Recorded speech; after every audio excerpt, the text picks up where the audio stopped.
Hi guys, welcome to 3 Joey, Cameron, Evan. Guys, I feel like it's been a while. You both doing all right? Fantastic. I'm doing all right. It's been too long. Glad to see you both. Yeah. All right. Well, you guys know the rules. 3 for 3, 3 questions, 3 minutes each. This week we have a bonus. We're gonna do a last word because there's a topic that we didn't think we could fit in 3 minutes. So we're gonna cheat and make it the last word tonight. So this episode will be a little bit longer, but if you stay tuned through the end, I promise it'll be worth it. So let's go to the first question. NFL draft is coming up next week. Which NFL team has the most at stake in the draft? Cameron. I think the Titans do. Um, I think the Titans have a very unique opportunity to actually take a great pick or trade out of it. But if they manage to screw this up, they might be on a Browns-like trajectory. They really, really, really do not have anything to, or sorry, they have a lot to lose with a bad draft class. Evan. That's my take. Boy, Cameron, not even going over his time. Honestly, I don't know that I'll go over my time either, but I've got Dallas on this one. Ooh, interesting. During the free agency, Dallas didn't pick anybody up, right? They signed that huge deal with Dak last year. They had a really, really bad season. And pretty much the only thing that they can do to improve upon their players right now is to pick up through the draft. There's really not a whole lot that can be said on it. They have a new coach. They've got a new system coming in, and they really don't have any replacements as of this moment. They didn't pick up any big names. So I got Dallas in this one. They have to figure out some way to get back to being America's team. Uh, Guys, usually I would, agree with Cam in this instance and say the Titans because whoever has the number one pick is the worst team. But I don't see a lot of generational talent at the top this year. So I'm going to say the Chiefs have the most at stake because they're always going to be a contender with Patrick Mahomes, but the roster needs an infusion of young, cheap talent, and they need to get immediate contributors. After the Super Bowl loss, Kansas City said fatigue during their recent playoff runs was definitely a factor. That's not going to improve with an aging roster unless they find young guys to fill the gaps. And with 8 picks in this draft, including 4 in the first 95 selections, they'll have plenty of opportunities to restock the cupboard and keep the dynasty alive. And guys, I don't know what you think about this, but my runner-up was the Bengals because they just signed 3 massive extensions on offense.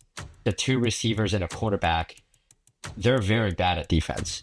So Yeah. the Bengals They need to be have drafting a defense. they need to be drafting as many defenders on rookie scale contracts as they can. But for me, I just think the draft is a great opportunity for these contenders to get young, cheap talent because salaries aren't getting any cheaper. If you guys agree with that. I 100% agree with that because of what we're going to talk about during the last word. Okay. Well, we got 15 seconds left, Cam. Is there anything else you'd like to say? All good for me. All right. Well, I will fill down this 10 seconds by counting down 7, 6, 5, 4, It's okay. 3, 2. I think this is a 7-2 record. Please, people, keep watching. All right, let's move on. Question 2. Evan, we'll start with you. Which rookie QB will be the first to lead a team to the playoffs? And I know this question is a little premature because we don't know what teams they're playing for, but let's try to speculate here.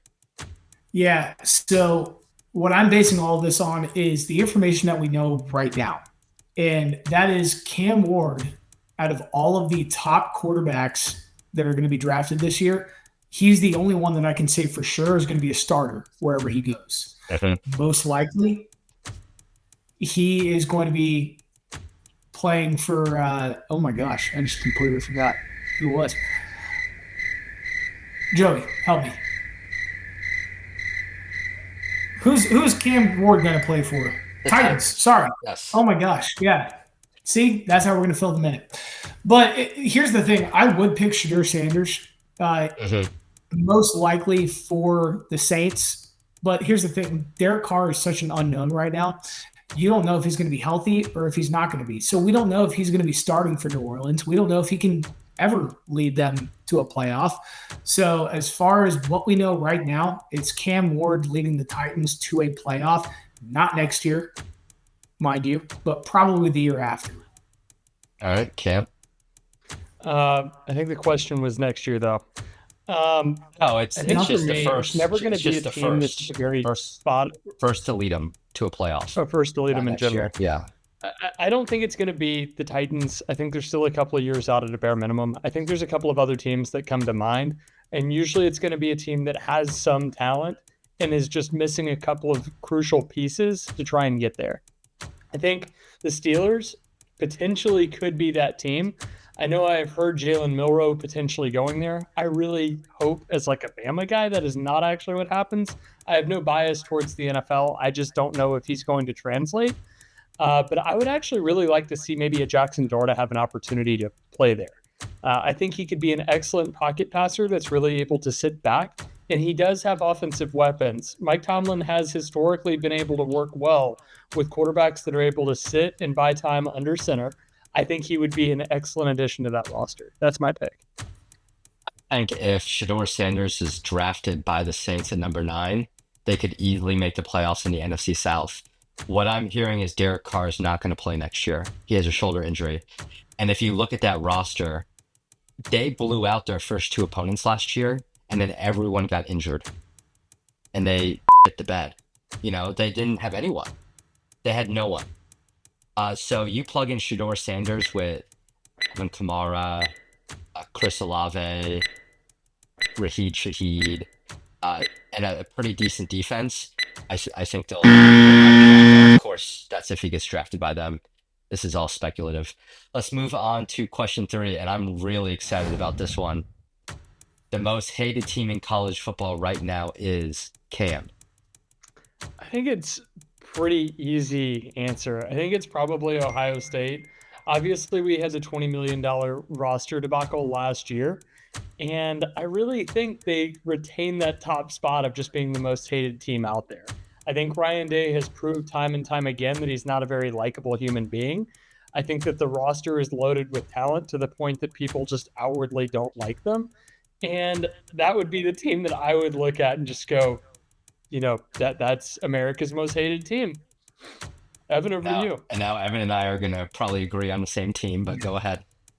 So I do not agree with Ohio State because I think, if anything, the way that they won last year, especially in the college football playoff, solidified to everybody that, hey, they were the absolute best team last year. I've got the number 1 hated team as Georgia this year.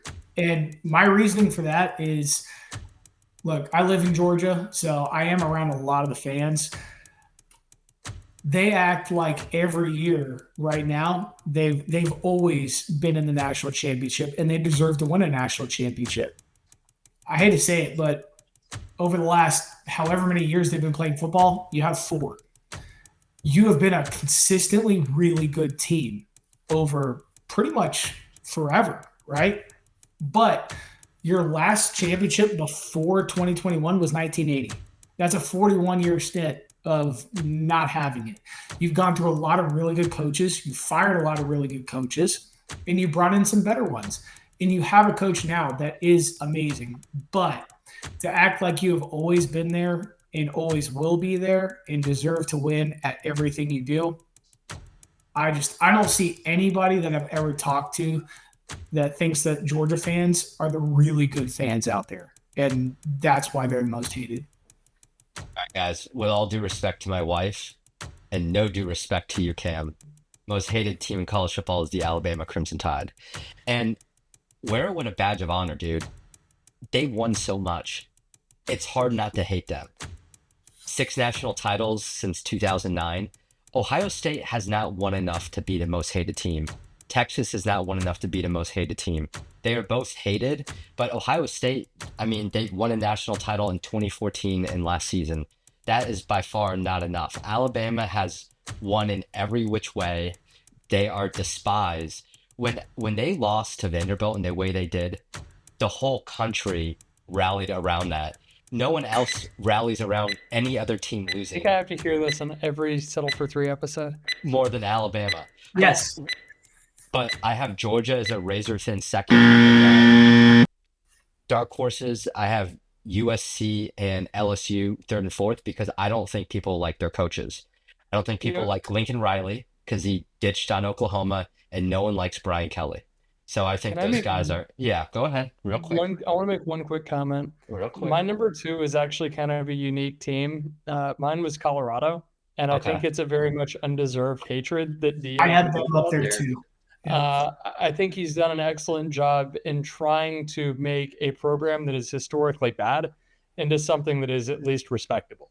I have a lot of respect for what he is trying to build out there. Let's move on to the last word, and I think we have a lot to say about this topic. I'm not going to try to pronounce the guy's last name, but Evan, I'm going to turn it over to you.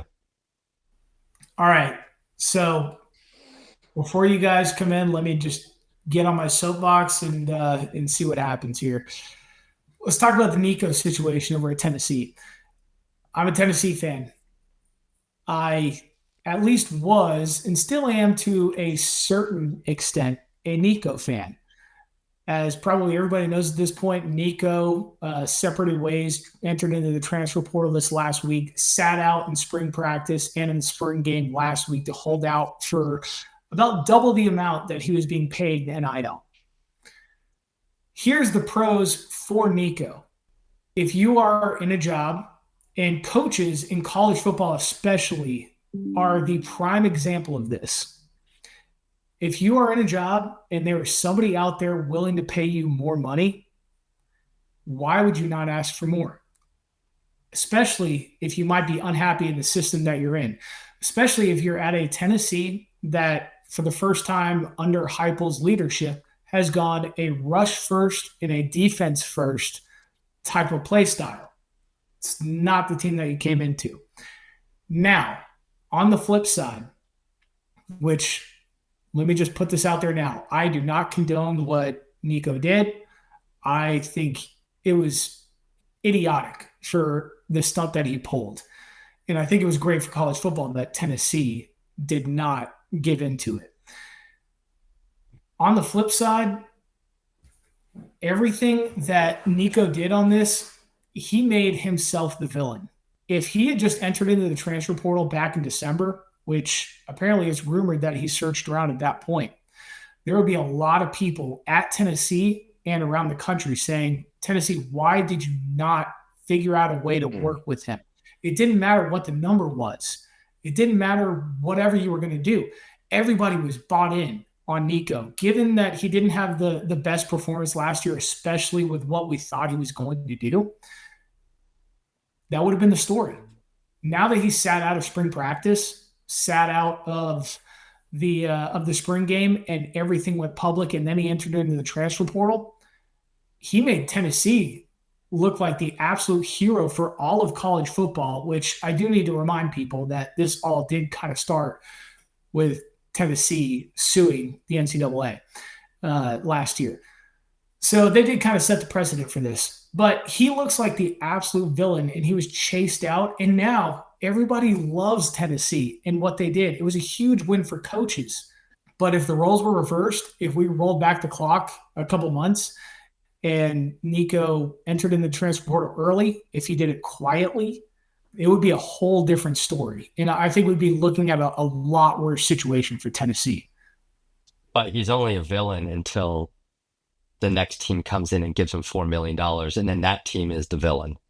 And that is where college football is going to go to a whole new level that none of us want to see. But Cam, why don't you get to your point? Yeah, I have kind of an interesting take on it. A lot of these players are kids, right?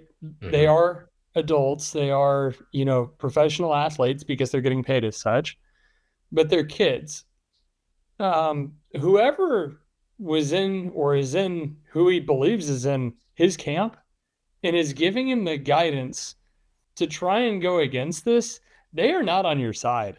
That was some of the worst guidance advice I've ever seen in my life.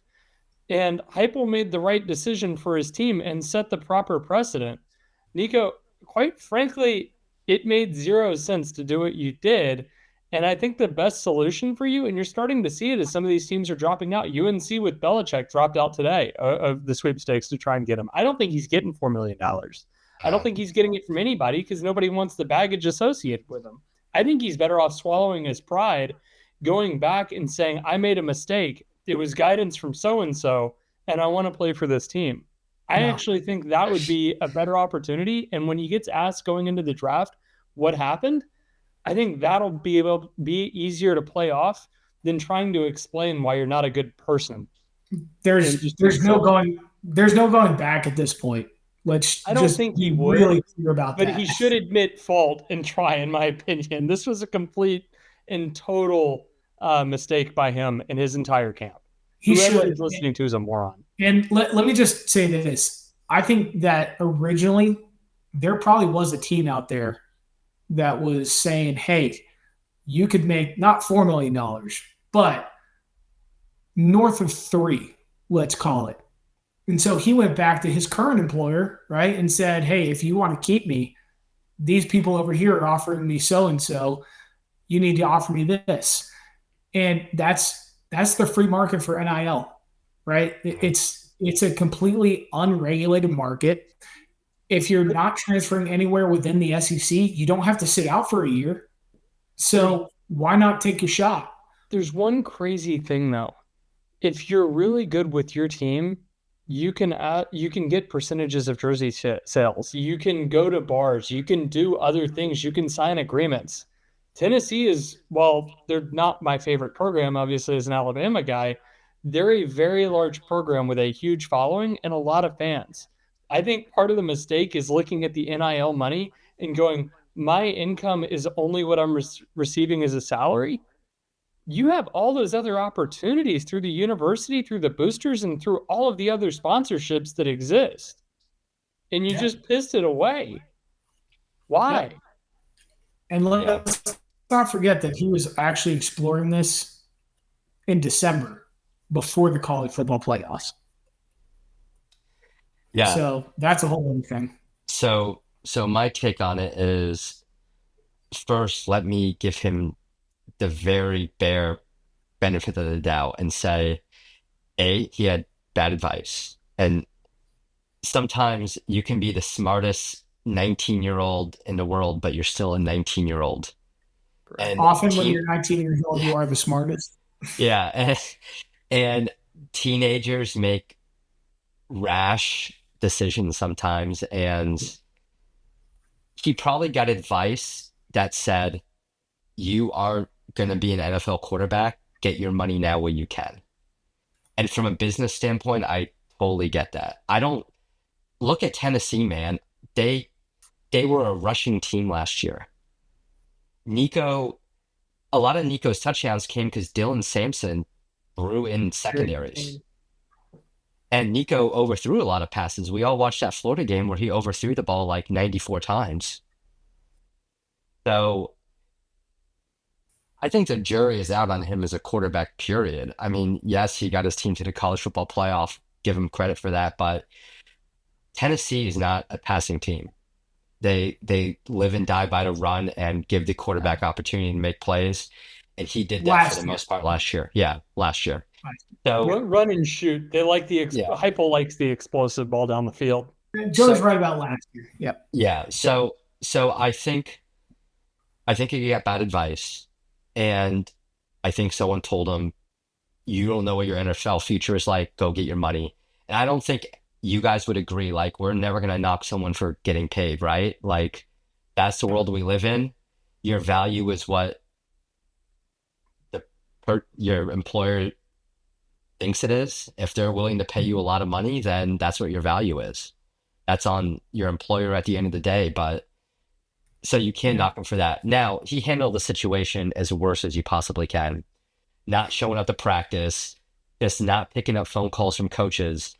From everything I've read, he was a pretty likable person in the locker room before all this came out. And there were no signs that he would do something like this. I guess he missed a media session a few times for an SEC it's not on CBS anymore, but one of the main SEC games. I guess he missed a media session with the broadcasters. But other than that, from what I've heard, is he was a pretty likable and good guy, and he worked hard. So this is just out of nowhere, and it's frankly a bad look. And for the sake of college football, I don't want to see the guy blackballed. he should play Yeah. somewhere. Obviously, he's talented, but he better not Yeah. get that money because that's going to No. set an awful precedent for the sport. And Joe, before you close this out, I do want to just say one thing to all these people out there. Look, I'm so unhappy with how Nico handled this. But if you are a grown adult and wishing the worst for a 19-year-old guy who is just taking advice from the people he is closest to, They're wrong. yes, don't blame the 19-year-old. He is being paid for this. He is a professional. However, he's still 19. Don't wish the worst. He is going to play somewhere. He's going to do well. He's probably going to go to the NFL, and he's probably going to go to your team that you are rooting for, not as a starter, but he's going to be there. And it's not fair to judge somebody in this new era that we're in when nobody knows how this era is going to unfold. I think what would be good for him is maybe get humbled and go to a team that maybe doesn't pay as much, but or pays the same as Tennessee did. Get knocked down a peg, pick yourself back up, play well next year, and really work on being a Exactly. better I'm player. going to ask one question before we end this. Okay. If you could pick one team that should buy Nico, what team do you think he's going to go to? USC. USC. Lincoln Riley needs him, and they have the pockets to Yeah. make it happen. I've heard Colorado. UCLA. He's going to be with Dion. Colorado doesn't have the pockets. They don't need him. Yes, they do. He made that very clear at Tennessee. Going to They need the Colorado. pockets. He's going to Colorado. USC would do it, and people would hate USC for it, but he might like playing for Lincoln Riley and be a good match, I think. So, guys, we got a much longer episode to tape after this, so we're gonna wrap this one up. But want to thank you for watching 3 for 3 on Settle for 3. Like, subscribe, share. What am I missing here, guys? Comment, do all the Comment. things. Yeah, Call us yeah. out. Call us Right. out. We love the Yeah. hate. Tell us Call- why we're more intelligent than you. Call Cam out. Let me rephrase what Evan said. Call Cam out. We're on YouTube, Spotify, X, Facebook, Instagram. Guys, we're everywhere. Probably should be on Snapchat too.